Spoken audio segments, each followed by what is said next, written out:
This is DC Channel Guns. Like and subscribe. Thank you for watching. What up? This is DC Channel Guns coming at you another gun video. Appreciate you watching, like, share, and subscribe. I want to appreciate all my subscribers. I want to appreciate all the good information. I appreciate y'all for coming over here, delivering all that good information, comments and stuff, supporting the channel and stuff, and, you know, defending the Second Amendment and fighting to uphold the Constitution. So I appreciate that. And, you know, this video, we have so much we have to take in, so much we have to digest and everything.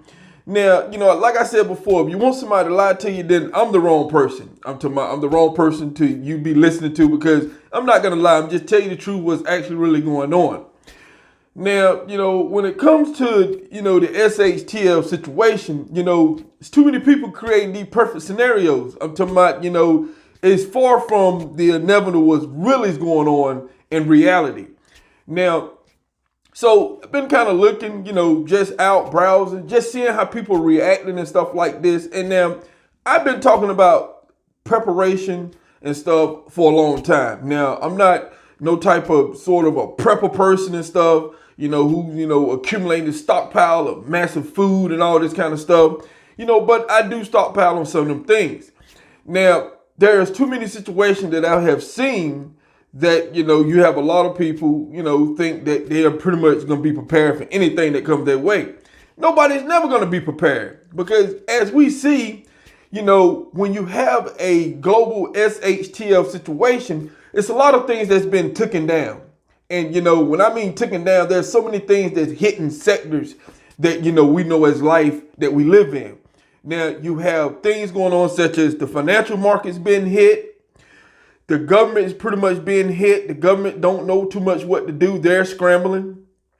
You have the people, the citizens, they're scrambling. They're reacting to every type of situation that they see on TV, news, everything. They're just bouncing around to everything that they see and just pretty much been put in the headlines. So you have that going on.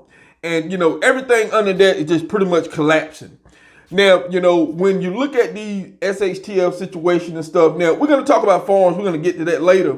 But before we get to that, you know, you have to look at everything that's being hit. There are sectors in the economy that's being hit when it comes to a SHTF situation.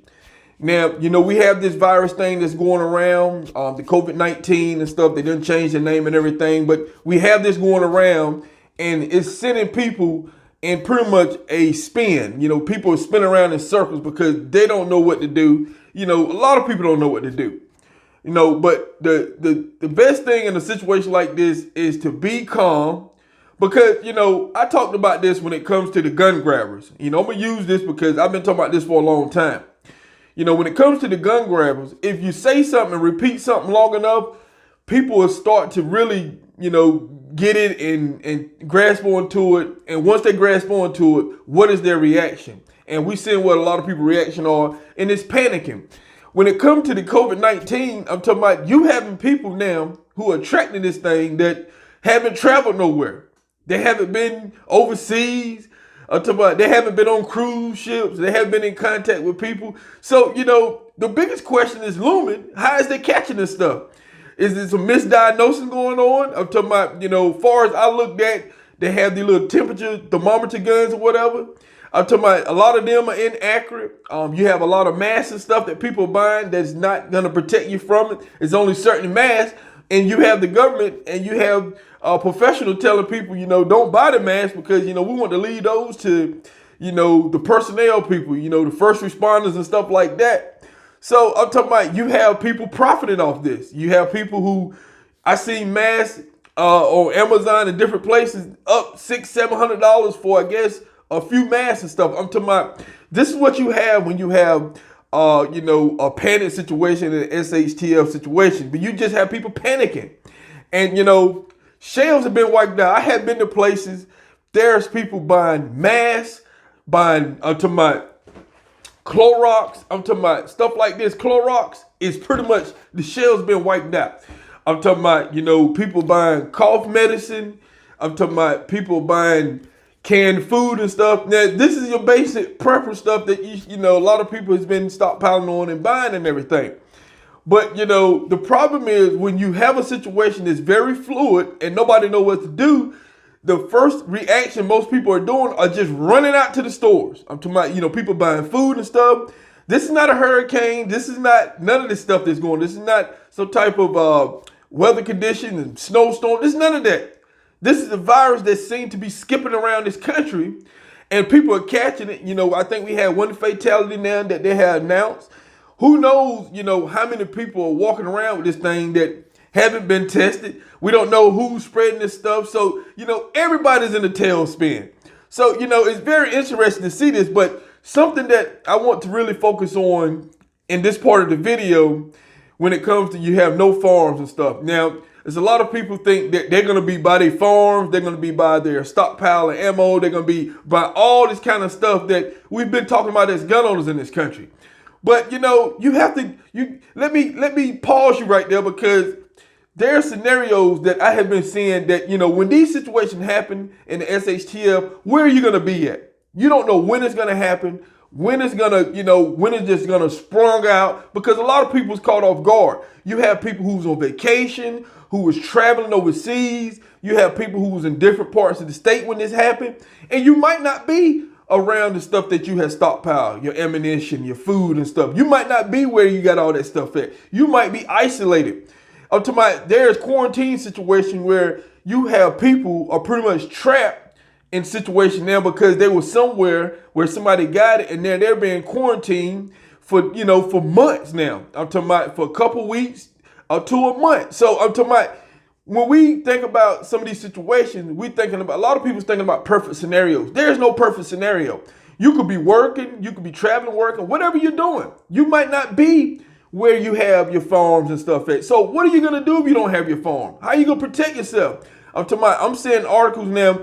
I'm not speculating or nothing like that. I'm just showing you what I've been seeing on different social media networks and stuff like that. But there's an article, especially in Wuhan, China and stuff like that. The government, that's another thing. You have to worry about the government. Are they taking charge, isolating people? And you have people in Wu, China. They're pretty much Wuhan, China. They're pretty much being held by doctors with farms and stuff that I'm seeing. Now, I don't know how true it is, but there's some people that has been injured, and pretty much killed, I believe, because they're trying to flee areas that they're being trapped in and stuff like that. So that's something that you have to think about. How serious can this thing get? Can this break out as some type of who knows, to my little war and stuff between people trying to, seek freedom elsewhere and stuff like that. So, if you're not around your farms and stuff, how are you going to fight back? What are you going to do? And, that is a big question. And it's something that a lot of people don't think about. Most people think about only the perfect scenarios that they might be in. And it kind of, mind-boggling, because you don't know where you're going to happen. You might be cut off from your family. Are your family trained to be able to defend themselves, the homes and stuff, or they'll be able to use the weapons and stuff like that. So, like I said, this thing is deeper than the abyss, because we can go deeper and deeper into this rabbit hole that a lot of people are not willing to go to, because we trying to picture this scenario and stuff. So all the stuff that you prepare for, farms and ammunition stockpile, all the stuff that you had plans and stuff for, and you're not part of the plan, because guess what? You've been isolated. You've been trapped somewhere else, and you're not able to get to where you had plans to bug out or whatever the case may be. I'm talking about there's a lot of people who, they got these bug out sites or bug out areas that they plan to, to seek out their SHTF situation and stuff.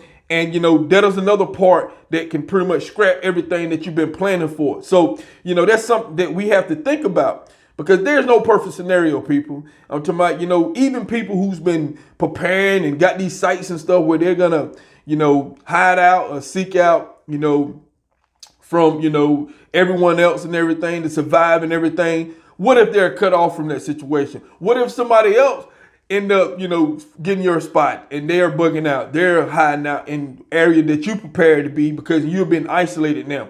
You have the quarantine situation where people, are pretty much stuck and, until, they are released or whatever the case may be. So, that is another aspect when it comes to prepping, because, you know, when I look at a lot of these prepping, you know, videos and all this information out here, you know, a lot of them is based on the perfect scenario. You have some that, you know, figure, well, if this happened and that happened, but man, we can keep cutting the pie up in different slices. What can go wrong? And, you know, that is the question when it comes to the SHTF situation. What could go wrong? Because you might not be where you think you're going to be when it actually happened. And that's something you need to think about. Will you be where you want to be when these things happen? So that's something you got to think about. And like I said, no matter how you prepare for it, your stockpile or whatever you have, you might not be there to use it. Someone else might be using that, and it might not be you that prepared for it. So that is another thing that you must put in your plan and everything and stuff. So just kind of want to get you thinking about what's really going on, you know, the effect of these things, and, you know, how everything is going into a tailspin. So, you know, this is DC Channel Guns, and I'll catch you on the next one. This is DC Channel Guns. Like and subscribe. Thank you for watching.